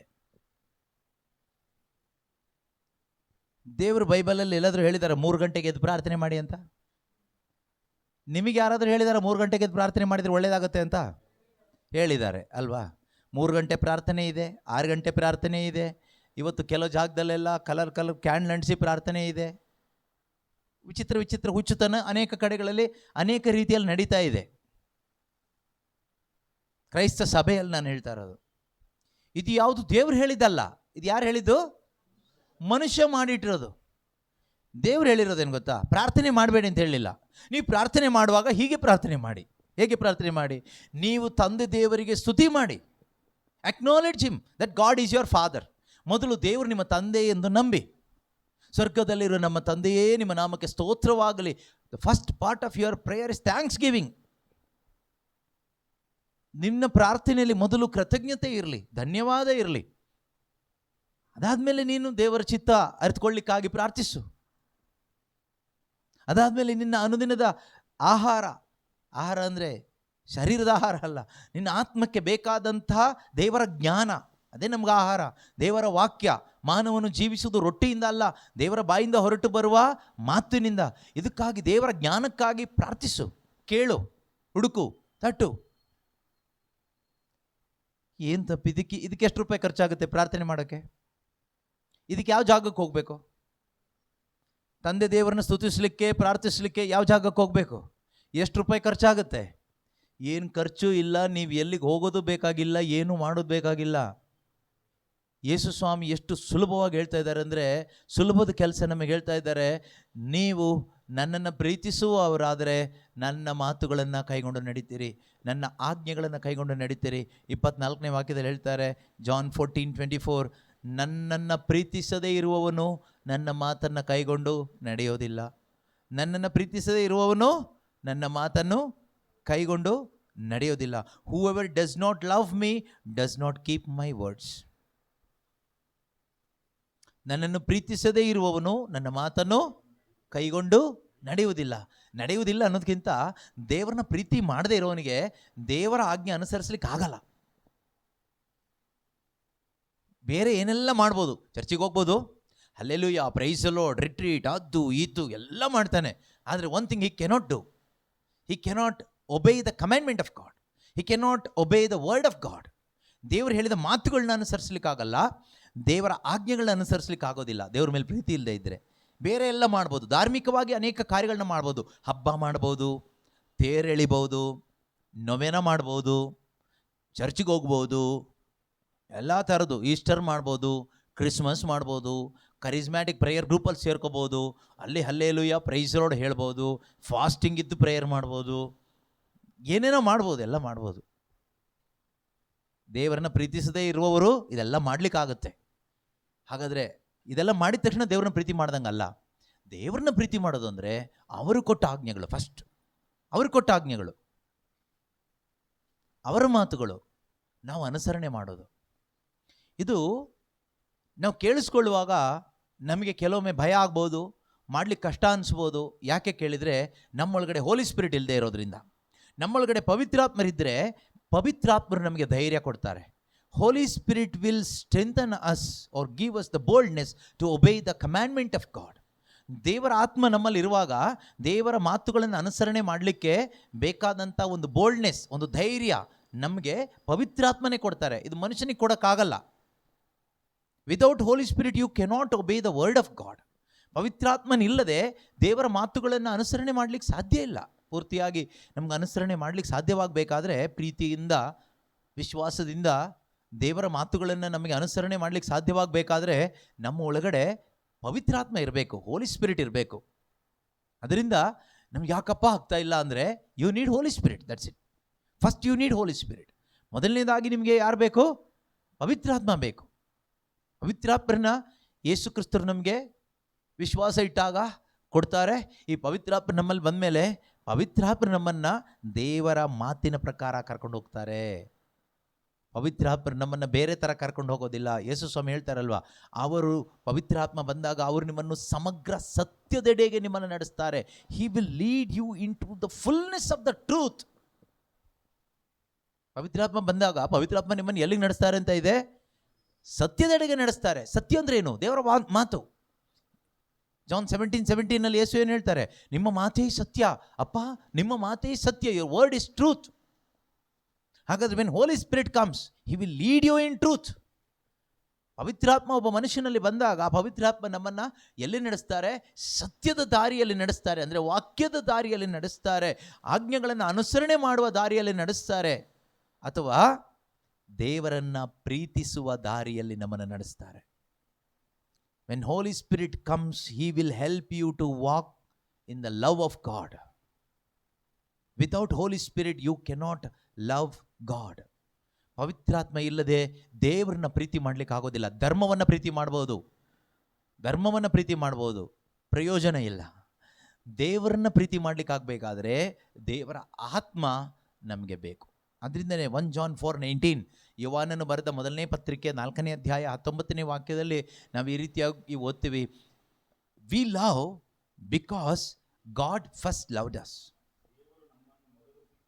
ದೇವರು ಮೊದಲು ನಮ್ಮನ್ನು ಪ್ರೀತಿ ಮಾಡಿದ್ರಿಂದ ನಾವು ಪ್ರೀತಿಸುತ್ತೇವೆ. ದೇವರು ಮೊದಲು ನಮ್ಮನ್ನು ಪ್ರೀತಿ ಮಾಡಿದ್ರಿಂದ ನಮಗೆ ಪ್ರೀತಿಸ್ಲಿಕ್ಕೆ ಆಗ್ತಾ ಇದೆ. ಈ ದೇವರು ನಮ್ಮನ್ನು ಪ್ರೀತಿ ಮಾಡಿದ್ರು ಅನ್ನೋದಕ್ಕೆ ಎವಿಡೆನ್ಸ್ ಏನು? What is the evidence of God's love? Holy Spirit in you. ನಾನು ನಿನ್ನನ್ನು ಪ್ರೀತಿಸಿದ್ದೇನೆ ಮಗನೇ ಅಂತ ದೇವರು ನಮಗೆ ಕೊಡುವ ಗಿಫ್ಟೇ ಹೋಲಿ ಸ್ಪಿರಿಟ್, ಪವಿತ್ರಾತ್ಮ.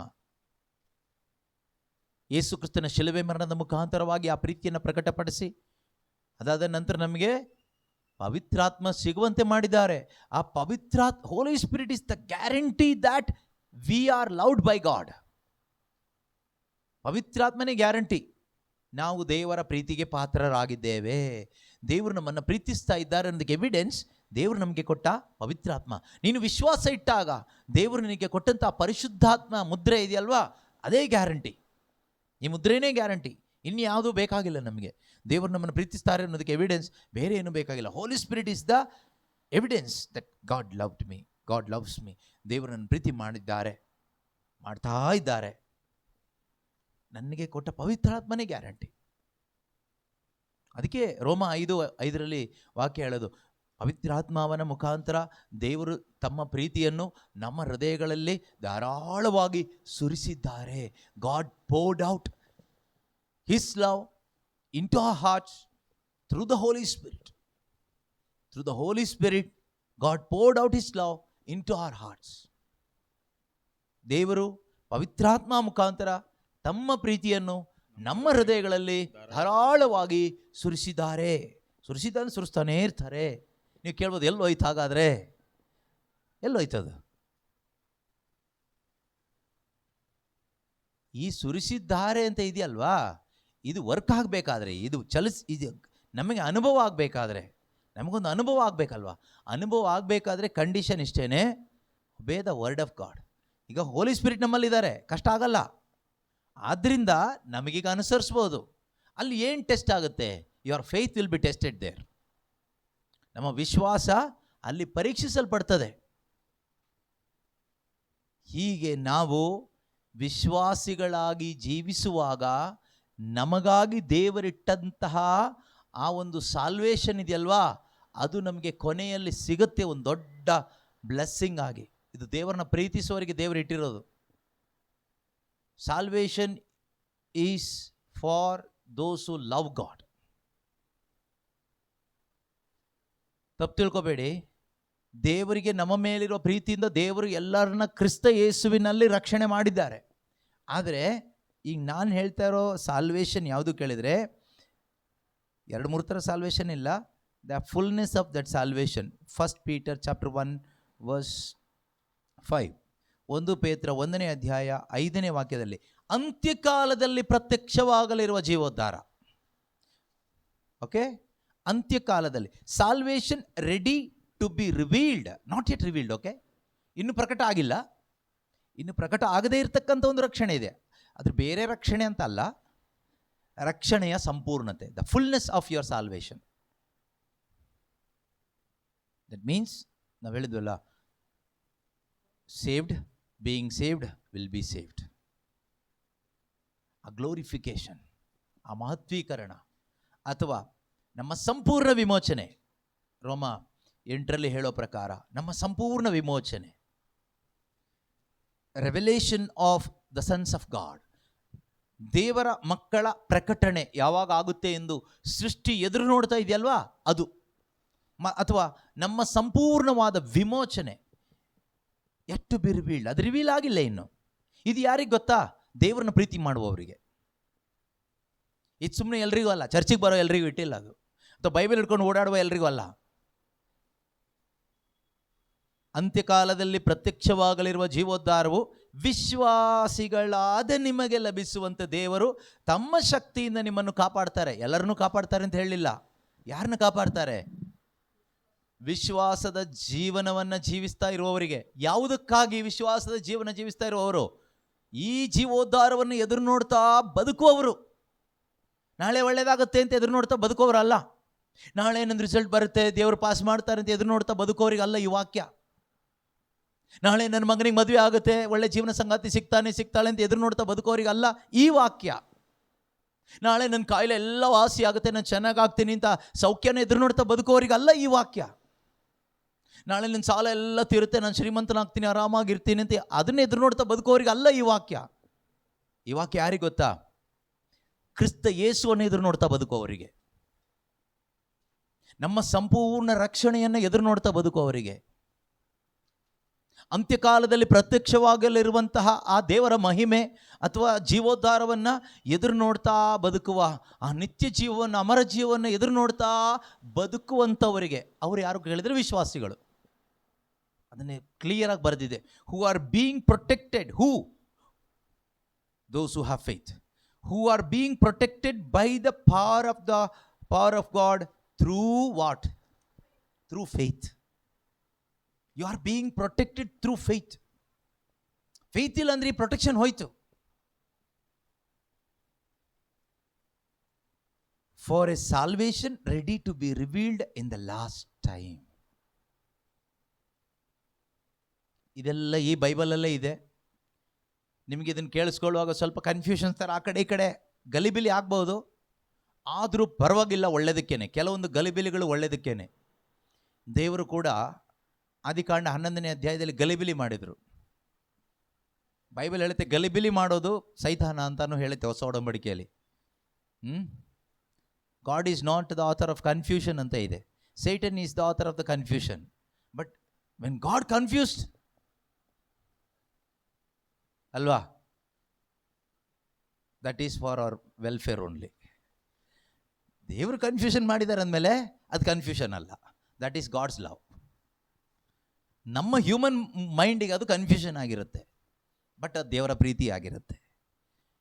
ಅದು ನಮಗೆ, ನಮ್ಮ ಈ ಬುದ್ಧಿಗೆ, ನಮ್ಮ ಅತಿ ಬುದ್ಧಿ ಅಲ್ವಾ, ನಮಗೊಂದು ಕನ್ಫ್ಯೂಷನ್ಗೆ ಒಂದು ಡೆಫಿನಿಷನ್ ಇದೆ, ಒಂದು ಎಕ್ಸ್ಪ್ಲನೇಷನ್ ಇದೆ. ನಮ್ಮ ಡೆಫಿನಿಷನ್, ನಮ್ಮ ಎಕ್ಸ್ಪ್ಲನೇಷನ್, ನಮ್ಮ ಲೆನ್ಸಲ್ಲೇ ನಾವು ನೋಡ್ತೀವಿ. But you cannot judge God based on your your knowledge. Your knowledge is useless to judge God's knowledge. God's work. You cannot discern God's work with your own self discernment. ನಿನಗಿರ್ತಕ್ಕಂಥ ಸ್ವಂತ ಬುದ್ಧಿ, ಜ್ಞಾನ, ಅರಿವು, ತಿಳುವಳಿಕೆ ಈ lens ಹಾಕ್ಕೊಂಡು ನೀನು ದೇವ್ರನ್ನ ನೋಡಿದರೆ ನಿನಗೆ ದೇವ್ರ ಥರ ಕಾಣಿಸ್ತಾರೆ. ಅದಕ್ಕೇನೆ ಕೆಲವರು ಹೇಳ್ತಾರಲ್ಲ, ದೇವ್ರು ಯಾಕೆ ನಮ್ಮ ಜೀವನದಲ್ಲಿ ಇಷ್ಟೊಂದು ಕೆಟ್ಟದ್ದು ಮಾಡಿಬಿಟ್ಟ, ದೇವ್ರು ಯಾಕೆ ನನ್ನ ಜೀವನದಲ್ಲಿ ಇಷ್ಟೊಂದು ಕಟುಕನಾಗ್ಬಿಟ್ಟ, ದೇವ್ರು ಯಾಕೆ ನನ್ನ ಜೀವನದಲ್ಲಿ ಇಷ್ಟೊಂದು ಕೇಡು ಮಾಡಿಬಿಟ್ರು, ದೇವ್ರು ಯಾಕೆ ನಿನಗೆ ಈ ಥರ ದ್ರೋಹ ಮಾಡಿಬಿಟ್ರು ಅಂತೆಲ್ಲ ನಾವು ದೇವ್ರನ್ನ ಒಂದು ದ್ರೋಹಿಯಾಗಿ, ಕಟುಕನಾಗಿ, ಕೆಟ್ಟವನಾಗಿ, ಕೆಲವೊಬ್ಬರು ಪಿಶಾಚಿಯಾಗಿ ಕೂಡ ನೋಡುವವರು ಇದ್ದಾರೆ, ಕ್ರೈಸ್ತರು, ಪ್ರಾರ್ಥನೆಯಲ್ಲಿ ಇರೋರು. ಕಾರಣ ಏನು ಕೇಳಿದರೆ, ಅವರಿಗೆ ದೇವ್ರು ಯಾರು ಅಂತಲೂ ಗೊತ್ತಿಲ್ಲ, ನಿಜವಾದ ದೇವರಲ್ಲಿ ವಿಶ್ವಾಸನೂ ಇಲ್ಲ, ಆ ದೇವ್ರ ಪರಿಚಯನೂ ಇಲ್ಲ, ಪವಿತ್ರ ಆತ್ಮನೂ ಇನ್ನೂ ಅವರು ಸ್ವೀಕಾರ ಮಾಡದೇ ಇರೋದ್ರಿಂದ ಈ ರೀತಿ ಅನೇಕ ಪ್ರಶ್ನೆಗಳಲ್ಲಿ ಬದುಕ್ತಾ ಇದ್ದಾರೆ.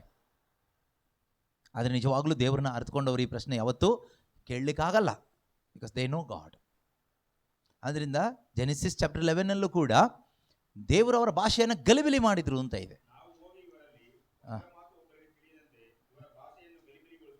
ದೇವರು ಮಾತಾಡ್ಕೊಳ್ತಾ ಇದ್ದಾರೆ, ನಾವು ಹೋಗಿ ಇವರ ಭಾಷೆಗಳನ್ನು ಗಲಿಬಿಲಿ ಮಾಡೋಣ. ಬಾಬೆಲ್ ಗೋಪುರ ಕಟ್ತಾ ಇರುವಾಗ ಇವ್ರು ಹೀಗೆ ಬಿಟ್ಬಿಟ್ರೆ ಇವರು ಏನೂ ಆಗ್ಬಿಡ್ತಾರೆ, ಆದ್ದರಿಂದ ನಾವು ಇವ್ರನ್ನ ಏನು ಮಾಡೋಣ, ಸ್ವಲ್ಪ ಗಲಿಬಿಲಿ ಮಾಡಿಬಿಡೋಣ ಅಂತ ಹೇಳ್ತಾರೆ.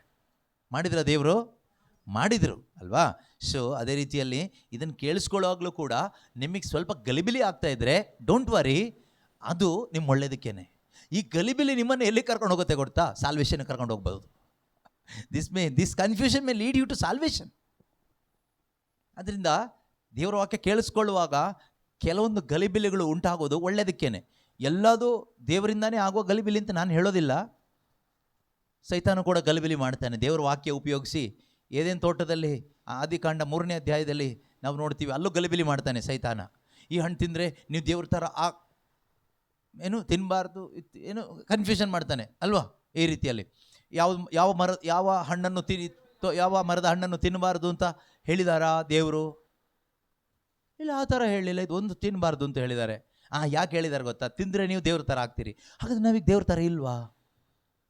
ದೇವ್ರ ಥರ ಇಲ್ವಾ? ಇಬ್ಬರು ಮಾತಾಡ್ಕೊಳ್ತೀವಿ, ನಾವು ದೇವ್ರ ಥರ ಇಲ್ವಾ? ದೇವ್ರು ನಮ್ಮನ್ನು ಅವ್ರ ಥರನೇ ಸೃಷ್ಟಿ ಮಾಡಿದ್ದೀನಿ ಅಂತ ಹೇಳಿದ್ರಲ್ಲ ಅವತ್ತು. ಹಾಗಾದರೆ ಸುಳ್ಳು ಹೇಳ್ಬಿಟ್ರ ದೇವರು? ಇವರು ಸತ್ಯ ಹೇಳ್ತಾ ಇದ್ದಾರಾ? ದೇವ್ರು ಸುಳ್ಳು ಹೇಳ್ಬಿಟ್ರಾ? ಟೋಟಲ್ ಕನ್ಫ್ಯೂಷನ್ ಶುರುವಾಯಿತು. ಸರಿ, ಯಾವುದಕ್ಕೂ ಇವನು ಹೇಳೋದು ಯಾಕೋ ಒಳ್ಳೇದು ಅನಿಸ್ತಾ ಇದೆ, ಹಣ್ಣು ನೋಡುವಾಗ ಒಳ್ಳೆ ಥರ ಕಾಣಿಸ್ತಾ ಇದೆ, ಒಂದು ಒಳ್ಳೆ ಫೀಲಿಂಗ್ ಸಿಗ್ತಾ ಇದೆ. Maybe he is right, God is wrong. Confusion. So ಸೈತಾನನ್ನು ಕೂಡ ಕನ್ಫ್ಯೂಷನ್ ಮಾಡ್ತಾನೆ. ಸೊ ಸೈತಾನ ಕನ್ಫ್ಯೂಷನ್ ಮಾಡೋದು ನಮ್ಮನ್ನು ದೇವರಿಂದ ದೂರ ಮಾಡಲಿಕ್ಕೆ, ನಮ್ಮನ್ನು ಸಾಲ್ವೇಷನ್ನಿಂದ ಸಪ್ರೇಟ್ ಮಾಡಲಿಕ್ಕೆ. ಆದರೆ ದೇವರು ಕನ್ಫ್ಯೂಷನ್ ಮಾಡೋದು ನಮ್ಮನ್ನು ಸಾಲ್ವೇಷನ್ಗೆ ಕರ್ಕೊಂಡು ಬರಲಿಕ್ಕೆ. ಸೊ ನಮಗೆ ವಿವೇಚನೆ ಬೇಕು. ಆ ಒಂದು ವಿವೇಚನೆ ಇವತ್ತಿಲ್ಲ.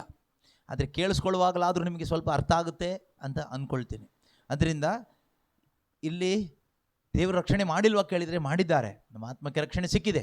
ಆದರೆ ಪ್ರತ್ಯಕ್ಷವಾಗಲಿರುವಂತಹ ಆ ಒಂದು ರಕ್ಷಣೆ ಇದೆಯಲ್ವಾ, salvation yet to be revealed, ಅದು ನಮಗೆ ಬೇಕು. ಅದಕ್ಕಾಗಿಯೇ ಅಲ್ವಾ ನಾವು ಬದುಕ್ತಾ ಇರೋದು, ಅದಕ್ಕಾಗಿಯೇ ಅಲ್ವಾ ನಮ್ಮ ವಿಶ್ವಾಸದ ಜೀವನ ಇರೋದು. ಅದಕ್ಕಾಗಿ ಅಲ್ಲದೆ ಇದ್ರೆ ನಿನ್ನ ವಿಶ್ವಾಸಕ್ಕೆ ಬೆಲೆ ಇಲ್ಲ. Otherwise what is the use of your faith, Christian faith?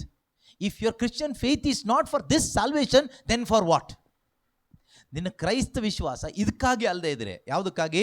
ಅಂತ್ಯಕಾಲದಲ್ಲಿ ಪ್ರತ್ಯಕ್ಷವಾಗಲಿರುವ ಜೀವೋದ್ಧಾರಕ್ಕಾಗಿ ಅಲ್ಲದೆ ಇದ್ರೆ ಮತ್ತೆ ಯಾವುದಕ್ಕಾಗಿ ಅಲ್ವಾ? ಇವತ್ತು ವಿಶ್ವಾಸ ಕೂಡ ಮಾರಾಟ ಆಗ್ತಾ ಇದೆ. ಬೈಬಲ್ ವಾಕ್ಯ ಹೇಳುತ್ತೆ, ವಿಶ್ವಾಸ ಇದ್ರೆ ದೇವರ ಮಹಿಮೆ ನೀನು ನೋಡ್ತೀಯಾ. Yes, if you have faith you will see the glory of God. What is the glory of God? Glory of God is your salvation.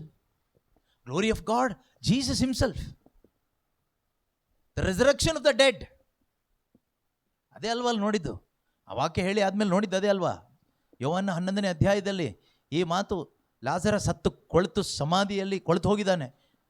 ಮಾರ್ತಳಿಗೆ ಯೇಸು ಹೇಳ್ತಾರೆ, ಮಾರ್ತಾ ಮರಿಯಳಿಗೆ ಹೇಳ್ತಾರೆ ಏನಂತ? ನೀವು ವಿಶ್ವಾಸ ಇಟ್ಟರೆ ದೇವರ ಮಹಿಮೆ ನೋಡ್ತೀರಿ. ಏನು ದೇವರ ಮಹಿಮೆ? ಸತ್ತವನು ಎದ್ದು ಬಂದಿದ್ದೆ ದೇವರ ಮಹಿಮೆ. ಹಾಗಾದ್ರೆ ನೀನು ವಿಶ್ವಾಸ ಇಟ್ಟರೆ ನೀನೇನು ನೋಡ್ತೀಯಾ? ದೇವ್ರ ಮಹಿಮೆ ನೋಡ್ತೀಯಾ? ಅದು ಯಾವುದು? ನಿನ್ನ ಪುನರುತ್ಥಾನ ನೀನು ನೋಡ್ತೀಯಾ? You can experience your resurrection, or you can experience the resurrection power of Christ working in you. ನಿನ್ನೊಳಗಡೆ ಕಾರ್ಯ ಮಾಡುವ ಆ ಪುನರುತ್ಥಾನ ಶಕ್ತಿಯನ್ನು ನಿನಗೆ ನೋಡ್ಲಿಕ್ಕಾಗತ್ತೆ, ನಿನಗೆ ಅನುಭವಿಸ್ಲಿಕ್ಕಾಗುತ್ತೆ. If you believe, that is the glory of God. ಅದು ದೇವರ ಮಹಿಮೆ. ಆದರೆ ಇವತ್ತು ನಿನ್ನ ವಿಶ್ವಾಸ ಇಟ್ಟರೆ ನೀನು ದೇವರ ಮಹಿಮೆ ನೋಡ್ತೀಯಾ? ಏನದು? ನೀನು ಡಾಕ್ಟರ್ ಆಗ್ತೀಯಾ? ನಿನ್ನ ವಿಶ್ವಾಸ ಇಟ್ಟರೆ ನಿಮ್ಮೂರಲ್ಲಿ ಯಾರು ಡಾಕ್ಟ್ರ್ ಇಲ್ಲ, ನೀನು ಮೊದಲನೇ ಡಾಕ್ಟ್ರ್ ಆಗ್ತೀಯಾ, ದೇವ್ರ ಮಹಿಮೆ. ನೀನು ಡಾಕ್ಟ್ರ್ ಆದ್ರೆ ಅದು ಹೆಂಗೆ ದೇವ್ರಿಗೆ ಮಹಿಮೆ ಆಗುತ್ತೆ ನಂಗೆ ಗೊತ್ತಿಲ್ಲ, ಯಾರು ಹೇಳ್ಕೊಡ್ಬೇಕು ನೀವು ನನಗೆ. ನೀನು ಡಾಕ್ಟ್ರ್ ಆದರೂ ನೀನು ಇಂಜಿನಿಯರ್ ಆದರೂ ದೇವ್ರಿಗೆ ಮಹಿಮೆ ಆಗಲ್ಲ. ದೇವ್ರಿಗೆ ಮಹಿಮೆ ಆಗೋದು ಯಾವಾಗ ಗೊತ್ತಾ? ಒಬ್ಬ ಪಾಪಿ ಪಶ್ಚಾತ್ತಾಪ ಪಟ್ಟು ಪಾಪಕ್ಕೆ ವಿಮುಖನಾಗಿ ದೇವ್ರ ಕಡೆಗೆ ತಿರುಗಿದ್ರೆ ದೇವ್ರಿಗೆ ಮಹಿಮೆ ಆಗುತ್ತೆ. ಯಾಕೆ ಅಂದರೆ ಅಲ್ಲಿವರೆಗೂ ಅವನು ಸೈತಾನನ ಅಧೀನದಲ್ಲಿರ್ತಾನೆ, ನರಕಕ್ಕೆ ಹೋಗೋನಾಗಿರ್ತಾನೆ. ಆದರೆ ಅವನು ಸೈತಾನನ್ನು ಜಾಡಿಸಿ ಒದ್ಬಿಟ್ಟು ನರಕದಿಂದ ಜಂಪ್ ಹೊಡೆದು ದೇವ್ರ ಮನೆಗೆ ಬರುವಾಗ ಗಾಡ್ ವಿಲ್ ಬಿ ಗ್ಲೋರಿಫೈಡ್. ಅದಲ್ಲದೆ ಒಬ್ಬ ಪರೀಕ್ಷೆಯಲ್ಲಿ ಫೇಲ್ ಆದವನು ಪಾಸ್ ಆಗಿಬಿಟ್ಟು ಡಾಕ್ಟರ್ ಆದರೆ, ಇಂಜಿನಿಯರ್ ಆದರೆ, you will be glorified, your father's house will be glorified, not heaven will be glorified. ಸ್ವರ್ಗದಲ್ಲ ಮಹಿಮೆ ಆಗೋದು. ಏನು ಪ್ರಯೋಜನ ಆಯ್ತು ಅವಾಗ? ಇವತ್ತು ಈ ದೇವರು ಮಹಿಮೆ ಹೊಂದ್ಕೊಳ್ತಾರೆ ಅಂತ ಹೇಳೋದು ಇದರಿಂದ ಶುದ್ಧವಾದ ಒಂದು ವಂಚನೆ. ನೀನು ಶ್ರೀಮಂತನಾದರೆ ದೇವರಿಗೆ ಹೇಗೆ ಮಹಿಮೆ ಆಗುತ್ತೆ? ನಿನಗೆ ಮಹಿಮೆ ಆಗುತ್ತೆ. ನೀನು ಬಡವನಾಗಿದ್ದೆ ಯೇಸು ನಂಬೋದಕ್ಕಿಂತ ಮುಂಚೆ, ಯೇಸು ನಂಬಿದ ತಕ್ಷಣ ಶ್ರೀಮಂತನಾಗ್ಬಿಟ್ಟೆ, ದೇವರಿಗೆ ಮಹಿಮೆ. ದೇವರಿಗೆ ಹೆಂಗೆ ಮಹಿಮೆ ಆಯಿತು? ನಿನಗೆ ಮಹಿಮೆ ಆಯಿತು. ನೀನು ಬಡವನಾಗಿದ್ದಾಗಲೂ ನೀನು ದೇವರನ್ನ ಪ್ರೀತಿ ಮಾಡಿಲ್ಲ, ಶ್ರೀಮಂತನಾದ್ಮೇಲೂ ದೇವ್ರನ್ನ ಪ್ರೀತಿ ಮಾಡದೇ ಇರ್ಬೋದಲ್ವಾ?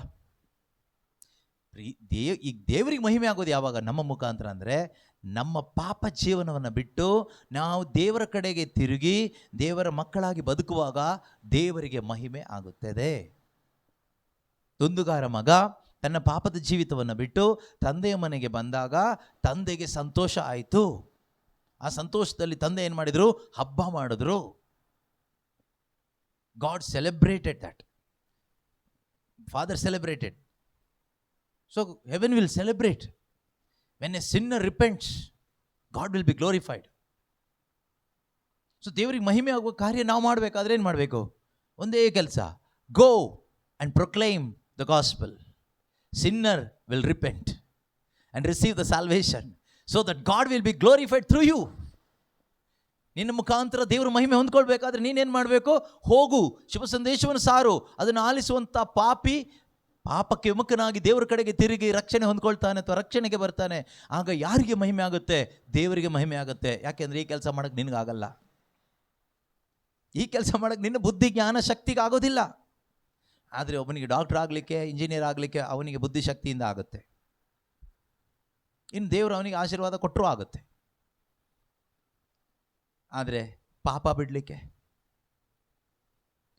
ಪಾಪವನ್ನು ಬಿಟ್ಟು ದೇವರ ಕಡೆಗೆ ತಿರುಗಲಿಕ್ಕೆ ಒಬ್ಬನಿಗೆ ಆಗಬೇಕಾದ್ರೆ ಯೇಸುವಿನ ಪ್ರೀತಿ ಅವನಿಗೆ ಮನವರಿಕೆ ಆಗಬೇಕು, ದೇವರ ಕರುಣೆಯ ಅನುಭವ ಅವನಿಗೆ ಆಗಬೇಕು. ಇದಾಗೋದು ಶುಭ ಸಂದೇಶದ ಮುಖಾಂತರ. This will happen only through gospel, ಶುಭ ಸಂದೇಶದ ಮುಖಾಂತರ. ಹಾಗಾದರೆ whenever you are sharing the gospel, you are bringing glory to God. ನೀವು ಶುಭ ಸಂದೇಶವನ್ನು ಸಾರುವಾಗಲೆಲ್ಲ ನೀವು ಯಾರಿಗೆ ಮಹಿಮೆ ತರ್ತಾ ಇದ್ದೀರಿ? ಯೇಸು ಕ್ರಿಸ್ತನಿಗೆ ಮಹಿಮೆ ತರ್ತಾ ಇದ್ದೀರಿ. ಯೇಸುವಿಗೆ ಮಹಿಮೆ ಆಗೋದು ಯಾರಿಗೆ ಇಷ್ಟ ಇಲ್ಲ? ಪಿಶಾಚಿಗೆ ಇಷ್ಟ ಇಲ್ಲ. ಆದ್ದರಿಂದನೇ ಏನು ಮಾಡ್ತಾನೆ? ಅವನು ಕಲಬೆರಕೆ ಮಾಡ್ತಾನೆ. ಇವತ್ತು ದೇವರ ವಾಕ್ಯ ಬೋಧನೆಯಲ್ಲೂ ಶುಭ ಸಂದೇಶ ಪ್ರಚಾರದಲ್ಲೂ ಈ ಕಲಬೆರಕೆ ಯಾಕೆ ನಡೀತಾ ಇದೆ ಅಂದರೆ, ದೇವರಿಗೆ ಸಲ್ಲಬೇಕಾದ ಮಹಿಮೆ ದೇವರಿಗೆ ಸಲ್ಲಬಾರ್ದು, ಅದು ಸೈತಾನಿಗೂ ಸ್ವಲ್ಪ ಹೋಗಬೇಕು ಅಂತ. ದೇವರ ವಾಕ್ಯ ಇದೆ, ನನಗೆ ಸಲ್ಲಬೇಕಾದ ಮಹಿಮೆಯನ್ನು ನಾನು ಇನ್ನೊಬ್ಬನಿಗೆ ಸಲ್ಲಗೊಡಿಸುವುದಿಲ್ಲ. ಹಾಗಾದ್ರೆ ನಾನು ಬಿಡ್ತೀನಾ ಅಂತ ಪಿಶಾಚಿ ಸವಾಲು. ಇವತ್ತು ಯಾರ ಏಜೆಂಟ್ ಆಗಿ ನಾವು ವರ್ಕ್ ಮಾಡ್ತಾ ಇದ್ದೀವಿ? ಚರ್ಚ್ ಸರ್ವೆಂಟ್ಸ್ ಆಫ್ ಗಾಡ್ ಎಂದು ಕರೆಯಲ್ಪಡುವ ಅನೇಕರು. Whose servant you are? Whose agents you are? ಯಾರು ಏಜೆಂಟ್ ಆಗಿ ಕೆಲಸ ಮಾಡ್ತಾ ಇದ್ದೀರಾ? ಯಾರ ಸೇವಕರಾಗಿ ಕೆಲಸ ಮಾಡ್ತಾ ಇದ್ದೀರಾ? ಯೋಚನೆ ಮಾಡಿ ನೋಡ್ಬೇಕು. ನಾವು ನಿಜವಾಗ್ಲೂ ಶುಭ ಸಂದೇಶ ಸಾರ್ತಾ ಇದ್ದೀವಾ? ದೇವರ ಆಜ್ಞೆ, ದೇವರ ವಾಕ್ಯ, ಅದಕ್ಕೆ ಇಂಪಾರ್ಟೆನ್ಸ್ ಕೊಟ್ಟು ನಾವಿವತ್ತು ಹೋಗ್ತಾ ಇದ್ದೀವಾ ನಾವು ಹೇಳುವಾಗ? ಅಥವಾ ಕಾಂಪ್ರಮೈಸ್ ಮಾಡ್ಕೊಂಡು ಹೋಗ್ತಾ ಇದ್ದೀವಾ? No compromise. ಬೇರೆ ವಿಷಯದಲ್ಲಿ ಕಾಂಪ್ರಮೈಸ್ ಮಾಡೋಣ, ಆದರೆ ದೇವರ ಆಜ್ಞೆಗಳನ್ನು ಅನುಸರಿಸುವ ವಿಷಯದಲ್ಲಿ, ದೇವರ ವಾಕ್ಯಗಳನ್ನು ಅನುಸರಿಸುವ ವಿಷಯದಲ್ಲಿ ಕಾಂಪ್ರಮೈಸ್ ಆಗಬಾರ್ದು. ಯಾಕೆ ಅಂದರೆ ಕಾಂಪ್ರಮೈಸ್ ಆದರೆ ಇದರಿಂದ ನಷ್ಟ ಆಗುತ್ತೆ. ಇದರಲ್ಲಿ ಎಷ್ಟೋ ಲಾಭ ಇದೆ. ನಾನು ಹೇಳಿದೆ, ಒಂದು ಲಾಭ, ನೀವು ದೇವರ ಆಜ್ಞೆಗಳನ್ನ ಅನುಸರಿಸಿ ನಡೆಯುವಾಗ ನಿಮಗೆ ಪಿತನ ಪ್ರೀತಿಯ ಪ್ರಕಟಣೆ ಆಗುತ್ತೆ ಅಂತ ಅಲ್ವಾ? ಸೊ ಅದೇ 23ನೇ ವಾಕ್ಯದಲ್ಲಿ ಏನು ಹೇಳ್ತಾರೆ ಗೊತ್ತಾ? 21ನೇ ವಾಕ್ಯದಲ್ಲಿ ಕೊನೆಯ ಭಾಗದಲ್ಲಿ ಏನು ಹೇಳ್ತಾರೆ? John chapter 14:21. ಯೋಹಾನನ ಶುಭ ಸಂದೇಶ 14ನೇ ಅಧ್ಯಾಯದ 21ನೇ ವಾಕ್ಯದಲ್ಲಿ ಕೊನೆಯ ಭಾಗದಲ್ಲಿ ಹೇಳ್ತಾರೆ, ನಾನು ನಾನು ಅವನನ್ನು ಪ್ರೀತಿಸಿ ನನ್ನನ್ನೇ ಅವನಿಗೆ ಸಾಕ್ಷಾತ್ಕರಿಸಿಕೊಡ್ತೀವಿ. ನೋಡಿ ಎಷ್ಟು ಚೆನ್ನಾಗಿದೆ. Those who love me will be loved by my father first. Second, I will love them, ನಾನು ಅವ್ರನ್ನ ಪ್ರೀತಿಸ್ತೀನಿ, and reveal myself to them. ಇದಕ್ಕಿಂತ ಅದ್ಭುತ ಏನು ಬೇಕು ಒಬ್ಬ ಮನುಷ್ಯನಿಗೆ? ಯೇಸು ಹೇಳುವಂಥ ಮಾತು, ತಂದೆಯ ಪ್ರೀತಿಗೆ ಅವನು ಪಾತ್ರನಾಗ್ತಾನೆ, ತಂದೆ ದೇವರ ಪ್ರೀತಿ ಅವನಿಗೆ ಸಿಗುತ್ತೆ. ಎರಡನೇದಾಗಿ ಪುತ್ರನ ಪ್ರೀತಿ ಸಿಗುತ್ತೆ, ರಕ್ಷಣೆ, ದಟ್ ಮೀನ್ಸ್ ಸಾಲ್ವೇಷನ್. ತಂದೆ ದೇವರ ಪ್ರೀತಿ, mercy. He can experience God's mercy. He can experience God's grace through Christ Jesus. Okay? God's grace, ದೇವರ ಕೃಪೆ. That is what? What is that? Forgiveness of sin, salvation, ರಕ್ಷಣೆ, ಪಾಪಕ್ಷಮೆ ಯೇಸು ಕ್ರಿಸ್ತನ ಮುಖಾಂತರ ಅದು ಸಿಕ್ತು. Next, I will reveal myself to them, ನನ್ನನ್ನೇ ನಾನು ಅವನಿಗೆ ಪ್ರಕಟ ಮಾಡಿಕೊಡ್ತೇನೆ. See, it's the biggest miracle. ದೊಡ್ಡ ಒಂದು ಅದ್ಭುತ ಅದು, ಕ್ರಿಸ್ತ ಯೇಸುವಿನ ಪ್ರಕಟಣೆ. ಒಬ್ಬ ಮನುಷ್ಯನ ಜೀವನದಲ್ಲಿ ಕ್ರಿಸ್ತ ಯೇಸುವಿನ ಪ್ರಕಟಣೆ ಸಿಗ್ತಾ ಇದ್ರೆ, ಈ ಪ್ರಕಟಣೆ ಅನ್ನೋದು ಒಂದೇ ಸಾರಿ 100% ಅಂತ ಇಟ್ಕೊಳ್ಳಿ. ಆ 100 ಒಂದೇ ಸಾರಿ ಟಕ್ ಅಂತ ಆದರೆ ನಮಗೇನು ಅರ್ಥ ಆಗಲ್ಲ, ನಾವು ಬ್ಲೈಂಡ್ ಆಗಿಬಿಡ್ತೀವಿ. ನಮ್ಮ ತಲೆ ಮೇಲೆ ಆಕಾಶ ಬಂದು ಕೂತ್ಕೊಂಡ್ರೆ ಏನಾಗುತ್ತೆ? ಅಪ್ಪಚ್ಚಿ ಆಗ್ಬಿಡ್ತೀವಿ.